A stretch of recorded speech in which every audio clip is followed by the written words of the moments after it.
Bir insan ailəli ola bilər, ancaq özünü ailədə tənha hiss edir. Bir insan 1000 nəfərli bir kollektivin rəhbəri ola bilər, gündə yüzlərlə insana qarşısında çıxış edə bilər, ancaq adam özünü yenə də tənha hiss edir.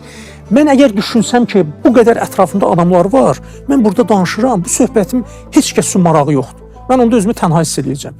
Mən heç kim üçün dəyərim yoxdur. Ailədəyəm, ancaq hamı məni istismar edir, hamı mənə pul kisəsi kimi baxır və yaxud da mənə baxır ki, hansı məqsədləri üçün istifadə eləsin, mən özümü tənha hiss edəcəm. Deməli, tənhalıq insanın o daxili aləminə, ruh aləminə aid olan bir anlayışdır.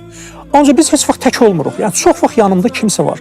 Tək və tənhalıq iki tamam fərqli anlayışlardır. Burada çox maraqlı bir məqamda var. Biz bəzən baxıb görürük ki, məsələn, bu sualı verim, tənhalıq necə aradan gedə bilər? Məni hamı anlamağa başladı, tənhalığım getdi.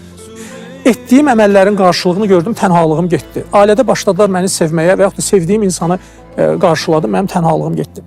Ancaq psixoloqlar baxıb görürlər ki, burada bir dənə tənhalıq var. O heç bir zaman insanı tərk eləmir.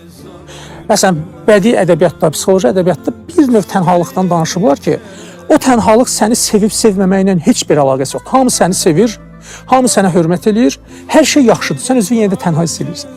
Buna deyirlər ekzistensial tənhalıq. Başqa cür desə, yaradılış tənhalığı. Yəni, sən dünyaya tək gəlirsən, öləndə də tək olacaqsan.